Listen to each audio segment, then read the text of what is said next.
Okay, we're live. All right. What's up, guys? Shawn Bowen, Full Circle Investment Group, wholesalingoutofthebox.com.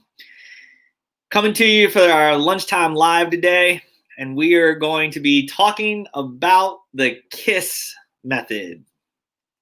So keep it stupid simple, or keep it simple stupid, whichever works for you. They both work, right? So we're going to talk about that today. And while we have some guys come on here, kind of let you guys get settled in and let people jump on. But Ashley will leave you a link here. So while we're live, if you guys had some questions or if you wanted to talk about something specific, please leave it over in the comment section. And that way we can try to help bring you on and answer those questions. So again, if anybody comes on here live, let's go over there and ask some questions and be interactive with us. That'd be great. So when we talk about the KISS method and keeping it simple, that's really what it means, right? Just keeping everything very dumbed down, super easy, but not overthinking it, okay? That's one of these big important parts of wholesaling. So there's a few key things that you have to have, right? In the beginning, I think that you've got to have your mindset right. You've got to get into this thing of understanding that you're not trading dollars for hours, right? You're trading dollars for dollars. And in this case, you're trading paper for a dollar amount, right? That you've invested your time in, you've come up with the lead, and you've actually contracted up, right? And then you're selling that deal. So the first thing I recommend when doing this is I see a lot of guys get in the industry and they always ask me, hey, I've, done bandit signs. I've done some cold calling, and I've maybe put out a few mailers, right? So one of the things I always ask is like, okay, how much of that have you done? And what are your numbers? Have you tracked anything? And they're like, no, I haven't tracked anything. So the one thing I highly recommend is being organized in the beginning. And that's the most important part. You're going to spend all this time doing data mining and trying to get information from people about their homes, right? Where are you keeping this information? And the first thing I recommend is being organized with either like pen and pad, right? Still have it. It's not my go-to, but I still have it. And some kind of system that's organized, right? Whether that's an Excel doc, whether that's a pen and pad, or maybe a little bit more organized would be, what if you have a CRM system, right? Like a Podio system. And then what if you have a Google Calendar that allows you to keep track of that, so that maybe today somebody said they don't want to sell, but you follow up with them, okay? So that is a big piece. I think organization is what's going to help you in the long run. Wish I had done that when I first started, right? If I was way more organized, I'd probably be a lot farther than I am today, right? We as a company are a lot farther because we're more organized. When I first started, it was just a notebook, a pen, and a pad. That was it. So it was very disorganized. Somebody called me in the car and was like, hey, you made me an offer. I'm ready to go. All right, cool. Go back and look it up and be like, man, that was not the offer I offered that guy or lady. So organization, right? Then a call system. A call system could be callrail.com. That's one that I recommend because we know it pretty well. But there's a bunch of online call tools. But this, again, is going to help you track, right? So it records your calls coming in. Maybe you've got one or two types of campaigns that you're tracking. So that's going to help you, right? Know where those calls are coming from. And then you'll be able to pull that data and know how many calls came in for the week and versus how much marketing you sent out. Again, keeping it very simple, right? And then now you want to build these lists, okay? So building lists, there's so many things online that guys talk about and different people talk about what they do. I always recommend to build your list from the low-hanging fruit with the most motivation, right? And I feel like that's going to be the harder list to get, which is the stuff that you do tax and code and probate and evictions and stuff that takes a little bit more time, right? So the other part of that is being organized with those leads so that you can track them to be able to follow up with them and know where your best efforts are being done, right? The other part I highly recommend is driving for dollars. This is one that's, you are building this list because you're driving around. So this is what helps you be in the right target market. You've already done the research ahead of time to know what neighborhood you're going to be in. And then from there, you're going to go and start driving those areas, right? You already know it's a moving market. You know, guys are buying, you know, people are selling. You can see your numbers. And then driving that neighborhood means that you're picking up houses that maybe somebody else didn't, or they didn't take the time to even do, right? So that's going to get you a way better lead generation than just, which I feel like is the Joe Blog, absentee owner, pre-foreclosure, and everybody's buying these lists online, right? So when I first started, my first deal came from driving for dollars. And that was pretty much what happened. I was driving around looking at properties for another investor and happened to come across that property. And that was how it went down, right? So let's see. Do we have anybody in here? Guys, remember, if you're on here, Ashley's going to put in here where you can talk about or how you can join us and check us out.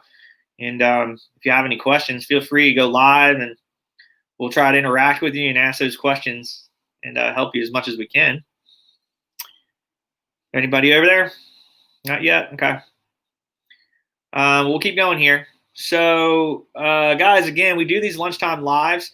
Been doing these for almost a month now. We're going to keep them going, do them on Tuesdays and Thursdays, try to help you out there in the lunchtime stuff. If you got a little bit of time to watch it, or you get to watch the replay later on. And this is a progression of explaining this wholesaling business and how to do and what to do to get either that first deal and or get you to the next deal. Or maybe you're trying to learn how to grow your business and you're trying to learn how to go from 1-2 deal a month to multiple deals a month, right? Got somebody on there saying, yo, I can't see who it is, but if you go in and let StreamYard work with you, we'll be able to see who you are. So let's keep going, guys. The other thing is that when you get in this industry, now better than ever is the social media, right? Like doing things like this, I can connect with you guys and tell you, like, we buy houses and we do this business, right?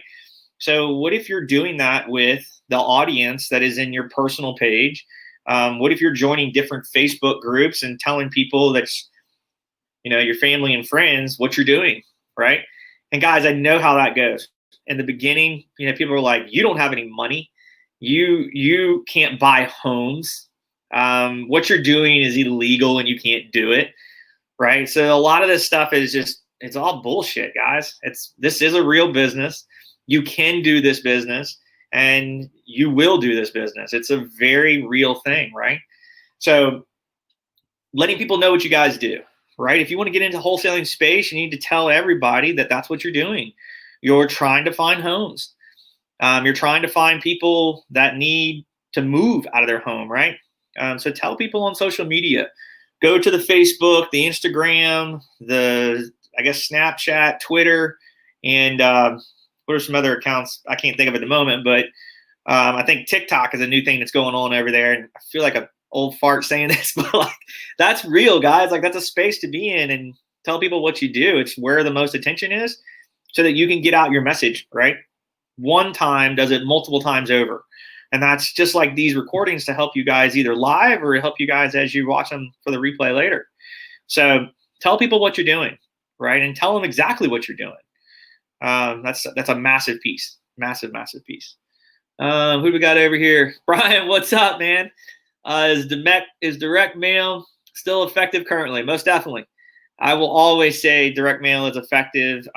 We did take a drop for a little bit when COVID hit, right? But we pivoted. We started doing some texting, and now we're still doing that, and our marketing is, back up. But our hit was because we were getting lists from the courthouse. So, we were down for almost a month where we normally pull lists all the time. All right. So, yes, direct mail is effective. Now, you have to know what mail piece you're sending. So I recommend letters, right? And we do an online company that does that. If you guys are interested in that, let us know. Go over to wholesalingoutofthebox.com. We can get you in there, and you can join that group, and we'll get you set up with our marketing company that will give you 2 letters to choose from. You won't touch or lick a stamp ever again. I promise you that is not the game to be in. think it comes out to like $1.25 a unit if you're only sending, less than, I think it's 200 units a month. So that'll be something really helpful to you. It gets down. You can't do it that cheap if you do it on your own. For anybody that's watching this, I've tried it. It doesn't equate. It's easier to do it online. So yes. Actually, sorry to interrupt, but Cam just got a call recently from someone that held on to one of our letters for over a year. Yeah. And so even though mail is a little bit more expensive than other types of marketing, that's the only one that's really going to stick around. Yep. For sure. The way it's not going anywhere. Yeah, exactly. So if someone's not ready to sell now, we've encountered a lot of sellers that sort of file all of the letters away so that they can go back and look when they are ready to sell. Awesome. So yeah, Brian, mail's still working, man. You got to get in there and send it.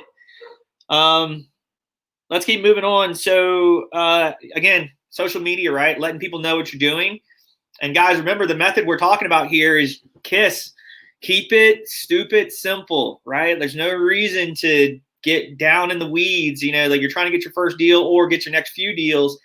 You got to keep it simple, right? And the most important part is to be organized, get out there, build your list, put the data into that piece of a holding place, right? The CRM or an Excel sheet, and something that forces you to follow up, right? Like most sales are not done in the first phone call.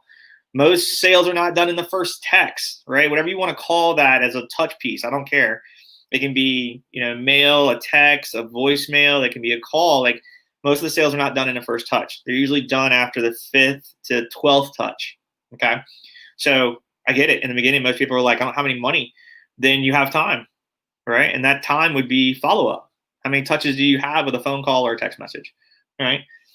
The next part is learning how to talk to sellers. This is a craft. This is marketing and negotiations. This is understanding the business and understanding how to talk to sellers in this business.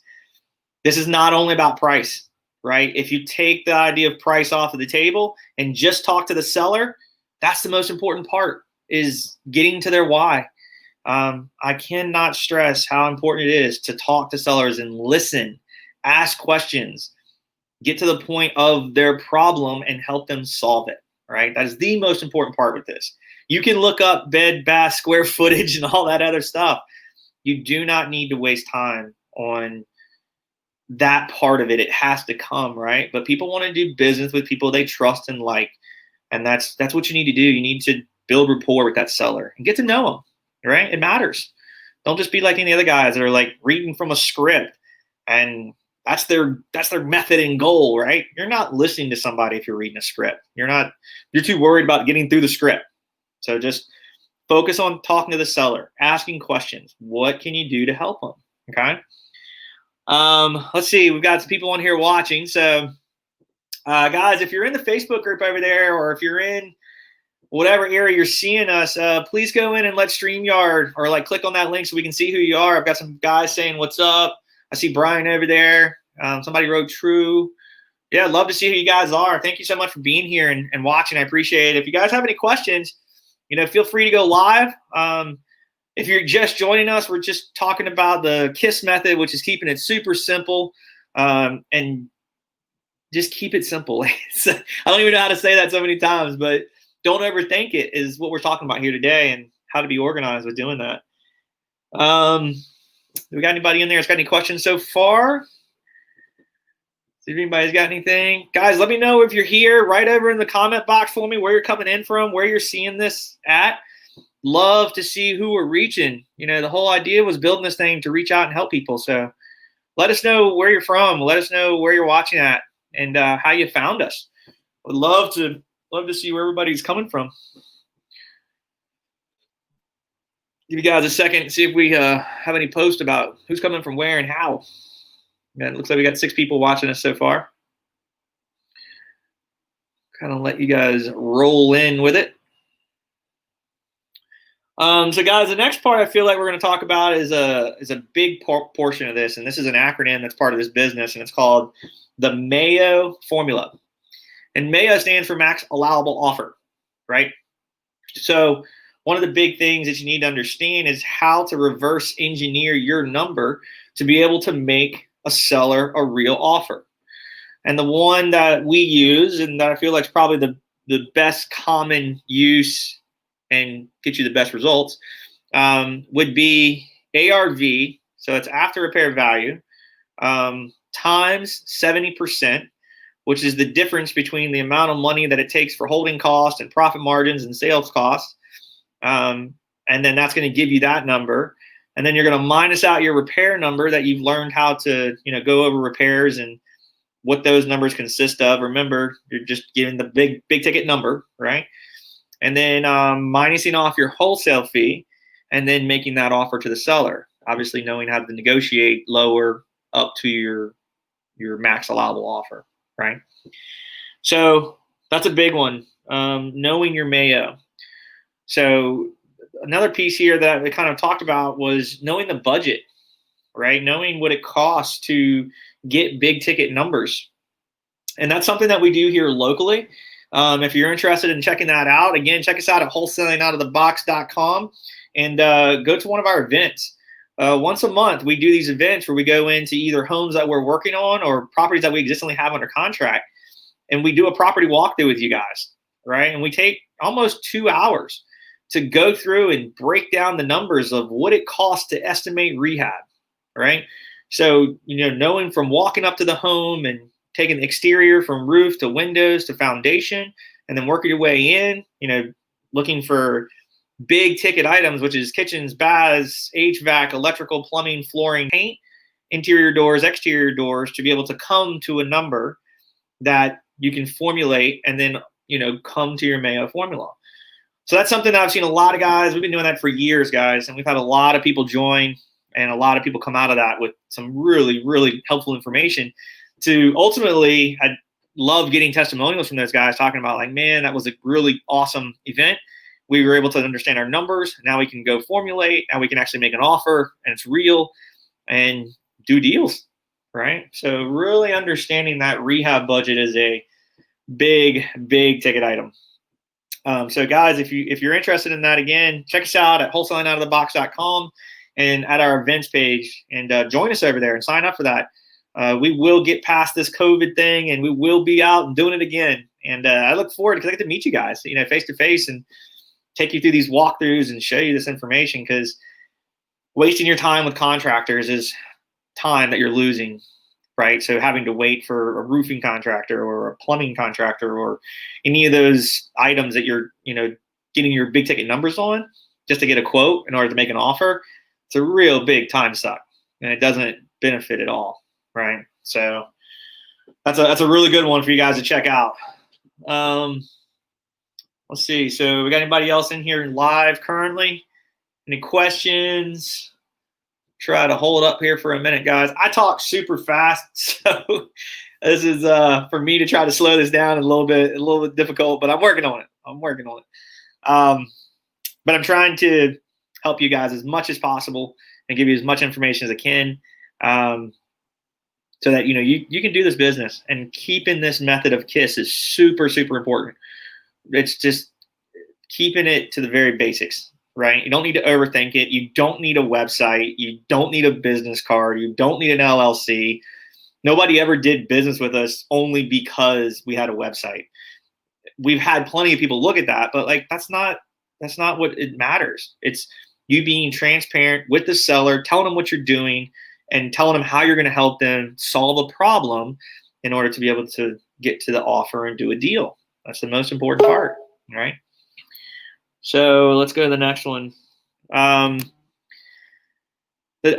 one here that I feel like is a big piece of this is guys always talking about, how do I make the offer? And I always say making your offer is based on knowing your numbers, right? And then reverse engineering into that obviously gets to your Mayo, but having that talk, knowing how to listen to sellers and talk to them is a complete piece in itself, right? So again, if you're interested in stuff like that, reach out to us. Check us out at wholesalingoutofthebox.com and sign up and come check out one of our meetings and see if we can help you for what you're trying to do. The next one is sending docs and understanding those documents, right? So this is a purchase and sale agreement, or this is an assignment of contract when you actually get it under contract and you want to sell it to a buyer. So I have a lot of people that reach out, hey, Shawn, can you share your purchase and sale agreement with me? And I always say no. And here's why. First, that's a legal document. And if I were to give it to you, it would be saying I was giving you legal advice. And that's not what we're doing, right? Even today, when I'm talking about this stuff, this is not legal advice. This is just my information that we use daily and we know that works for us. So it's never legal advice, and it definitely isn't tax advice. So, take all of this as a learning lesson, and that's my disclaimer there. But, take the time to find either a local mentor or find a local person that is doing the business, right? And vet that person, vet them and make sure that they're real, right? And then I would always say that they're probably or should be recommending to an attorney to find that paperwork, right? And yes, guys, there's plenty of free information online. You can find purchase agreements online, but do they work in that state? I don't know. But when we went and did ours originally, I went to a local attorney, and that guy got us a purchase and sale agreement. And then he took the time to show us how to fill it out, what we're doing, how it reads, what it means. So it's a difference between knowing these documents and just grabbing one online, right? So like if you grab one online, do you know how to fill it out? There's probably a YouTube video for that, I guess. I don't know. I've never done that. I only learned from an attorney. Let me stop here for a second. Found you through Opportunity, and I'm watching from Corpus Christi, Texas. That's awesome. That's so cool. Welcome, man. I'm so glad you're hanging out. Starting to get the reach. I love it. Starting to find guys in other markets. That's really cool. Hopefully this talk will help you if you're getting going in it. But yeah, guys, back over to sending docs. Get with an attorney and take the time. If that attorney said, hey, I'm not going to charge you today, but the money I'm going to make would be, or the fee you're going to pay me is on when you close a deal. That attorney is investing his time, or he or she is investing their time into you to make money by closing a deal, right? So remember, time is money to a lot of people in this industry, whether it's an attorney, it's a mentor, it's, a fix and flipper that's doing the business and you want to learn. So learn how to exchange that value back and forth. Okay. If you don't have the money, then you have the time. What are you exchanging time-wise to help that person that's helping you? Need to really think about that, right? So don't just go out and grab a free contract willy-nilly and not know what it means, right? Take the time to learn this craft. Take the time to know what you're filling out on those documents so that you have a legal binding contract that, helps you and does what needs to be done as far as doing this business. There's two documents that you guys will talk about, and it's like purchase and sale agreement and the assignment of contract. And both of those documents are massively different. So take the time to pay attention to those documents and learn what needs to be done, what needs to be written, and what the document means. So when a seller asks you, you don't stumble over your words and you don't stumble over what's being said.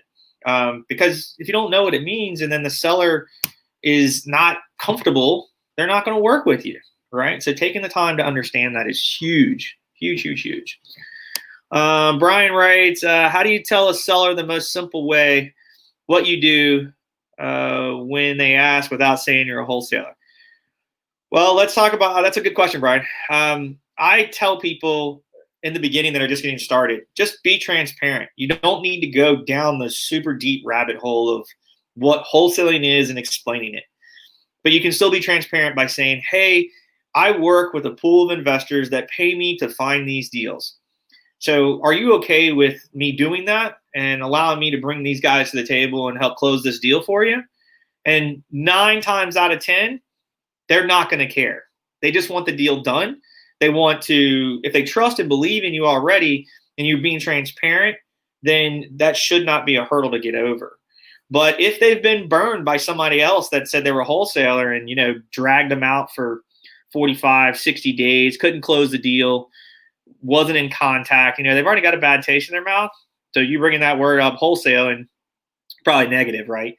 So I would say just be transparent. Don't go so deep in the rabbit hole of wholesaling, but take the time to explain that you work with a pool of guys that buy deals. They pay you to bring them the deals. no cost to the seller, are you okay with that? Majority of the time, they're going to be fine with it. Right? Hopefully that helps answer that, Brian. Good question. Good question. So the next one we have Pam. What up? What up? There I am. Yeah, we're just going over some stuff and keeping things simple, right? Just talking about the business and what we're doing and keeping this thing dumbed down and not getting too bogged down in like the craziness everybody can do, right? All the flashy items. Shiny object syndrome. Yeah, for sure. Yeah, for sure. All right, so let me get back at it. But guys, the next one is we're talking about selling to buyers, right? Or finding buyers. So this is one that I get a lot of guys asking me all the time is like, okay, I want to build a buyer's list. So my question, I always say like, that's great. It's not, if you find a true deal, then you don't really need to worry about finding a buyer. The two main keys are that you knew your number that you were offering out at made sense, and you were inside of your original Mayo formula, which allows most of the buyer pools that are out there to buy in, okay? So that's one that I feel like is a massive piece to this, where in the beginning, it's more important to go find deals than it is to find a buyer, right? And the other part is I see a lot of guys running around these different Facebook groups, or I've even had guys tell me, you know, like, hey, I got this deal. Are you a real cash buyer? Yes. What do you need to see? I just need to know you're a real cash buyer. What makes that the end question, right? Like, vet these guys. If they say they're real, ask for a proof of funds. You know, get a proof of funds letter showing that they have capital so that they have a funding source behind them. You know, anybody ask me, we update our proof of funds every 30 days, right? So, you know, and I don't care who the funding person is. I just want to make sure that it's a legit person. Have they done deals before, and can they show that? Like, that's a big piece. So not just going out and grabbing an email from somebody that says, I'm a cash buyer. Like, that's kind of bullshit. So take the time to vet these people and take the time to get to know them, right? I promise you guys, if you get in this industry long enough and you're around these guys long enough, they enjoy the fact that you're vetting them, because they also know that they're not just jumping into a pool of guys that aren't vetted, that aren't real, that aren't the real deal business in, right? So we've had guys, and recently guys that have said, you know, like, man, I'm really glad you guys do this, because I know that you guys probably have real deals, and that's good to know that I'm not just in a pool of wholesalers / say they're a buyer, you know, email setup. So take the time to get to know these people. And if guys are pushing back on you, saying they don't share proof of funds, or they'll send it when you make, you know, when they view the property, like, all that is bullshit. Really, really bad. So if they're going to show, and this is the question I would ask, and I would challenge you guys to ask it the same way. Mr. Buyer, what's the difference if I see proof of funds today, knowing you can actually buy, or when you look at the deal and you submit an offer, I require it anyway? What's the difference? And you'll probably get a stumble. You'll probably get like I'm not sure what to say moment, unless they're real, right? And then I've had guys say, like, Shawn, I don't know who you are. I'm not just going to share my financials with you. Okay, let's finish talking about that. What does it mean, right? Like, I don't need to see your bank account number. I don't need to see your routing number, but I need to see that it's an LLC that you're a managing member of, right? I need to know that it's either a personal account that you have the liquidity in, or a hard money lender that says they're willing to fund you, right? And guys, behind hard money comes a down payment. So like, just because you have a hard money letter doesn't mean you have the down payment to make in order to get the money. Well, do you? Let's see that, right? Like, that's the part that matters with this stuff. So again, don't get bogged down in the cash buyer stuff. It's more important to find the deals. And when you have a true deal on the table and you're between that 70 to 75% loan to value, and you have your numbers truly dialed in, deals are gone. I promise you, they're gone fast, right? And it's only a short few phone calls if you wanted to do that. So don't get worried and bogged down on the buyer side of things.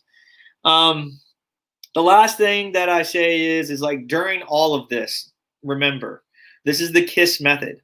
This is keeping it simple. This is keeping it stupid simple, right? And however you hear it, it's the same thing. Just keep it simple, right? So while you're going to build lists and while you're making phone calls, that same process has got to repeat itself every single week, every single month, right? And tracking your numbers to know where you're getting your results from. If this is a moment where you're going to get the deal like right out of the gate, then it's a long play, right? This is not a short-term play. This is not a hop in for the weekend type weekend warrior game. This is a long play, right? And it will make you a lot of money.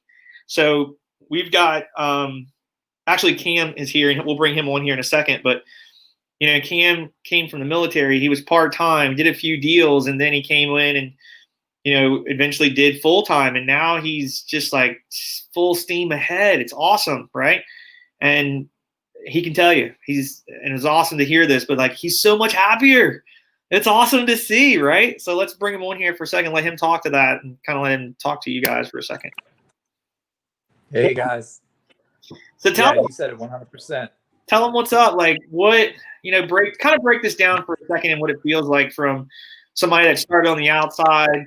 And I say outside, meaning like before you got into the business, started doing it, did a deal, and then we got to meet, and then things changed and then just progressed over time. So like kind of give a quick story on that.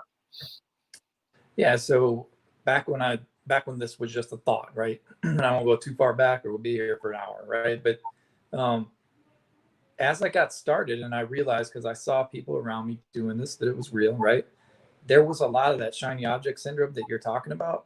And a great piece of advice that somebody gave me years and years ago, way before this, was there's a difference between being busy and being productive. Okay.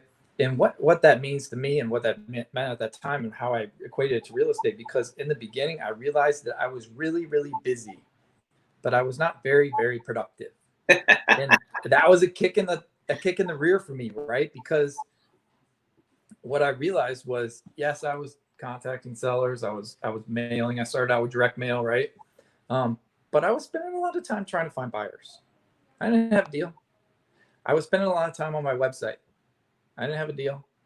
How many deals came from website? None. How many deals came from mail? All of them. You know what I mean? So I say that because I realized it dawned on me, and I was like, Cameron, you forgot this piece of advice. You're very, very busy, but all that hour you spent on that website or finding a buyer, you don't even have a deal. And like you said, Shawn, man, once I had that first deal, I had no trouble finding a buyer because it was a solid deal. I knew the numbers. Everything made sense. Everything went from, honestly, to the rehab budget that I had formulated to the cash buyer. And I talked to him later. We were within like $3,000 of each other. You know what I mean? Yeah. And he spent about $3,000 more. He put some nicer finishes in there. And on the resale, on the ARV, we were within 4,000 of each other. So the numbers were on point. And he was happy to scoop up that deal. And he's still a very loyal buyer today. So try not to focus on or try to ignore those distractions. However you have to do that. Because really, you just need to be on the phone with sellers or contacting sellers however you are.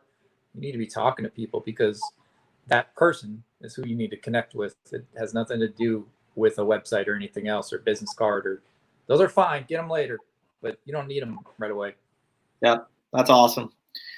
Thanks, man. I appreciate you talking to these guys about that. So, guys, we're going to wrap up here and kind of finish this thing out. And what I want to say is this goes back to this, our whole talk today was just keeping it simple, right? So don't overthink it. Don't get stuck in this shiny object syndrome. Don't worry about the fancy business cards. Do the part of the business that matters the most. That's creating lists from targeted leads and talking to motivated sellers. The most important part of this business, okay? And then learning how to back into your number, right? Like all the stuff that matters is like knowing how to pull comps, knowing how to formulate your Mayo from a rehab budget, which is just big ticket numbers. You don't need to know like how many lineal feet of band board you need and how many pieces of floorboard you need. And like that kind of stuff doesn't matter. You need big ticket numbers, okay? And again, if you guys are interested in that, like sign up with us over at wholesalingoutofthebox.com and come check out one of our property walkthroughs, right? Even if you're not local, we can get in there and do like a virtual one with you. We've done a few of those since we've been in this COVID world, and it's funny how it still works, right? And people, we did a virtual walkthrough and they were able to get the same numbers. So knowing those numbers matter, and then just being organized. Take the time to get organized so that when you spend this time that you're inevitably getting ready to spend, that's driving for dollars, that's building your list, and calling people. Think about if you're not organized and you spent all that time, what makes it so that you follow up with that person again? Because I promise you, and this is a stat you can look up, 80% of your competition will be gone by the 5th touch on a seller, meaning a follow-up. What if you're the person that's there on that 5th touch? That means that almost all your competition is gone. So why would you not want to do that, right?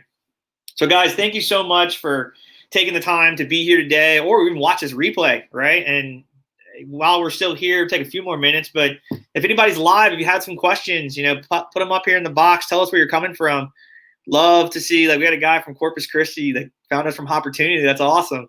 And starting to really reach out and meet some people, and hopefully help you guys, right? That's what these lunchtime lives are for. It's about 30 minutes of some quick information that you can actually take and put into play and get results from, right? One of the things that I hear a lot of guys doing is asking a lot of questions, not doing anything with the information. All right. So then you just wasted your time. Take the information you hear and do something with it.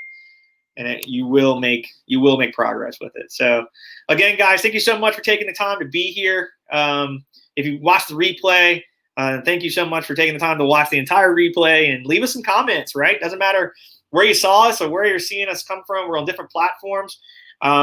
We do have a podcast out as well. So Wholesaling Out of the Box is the podcast you want to look up there. You can check us out on Instagram.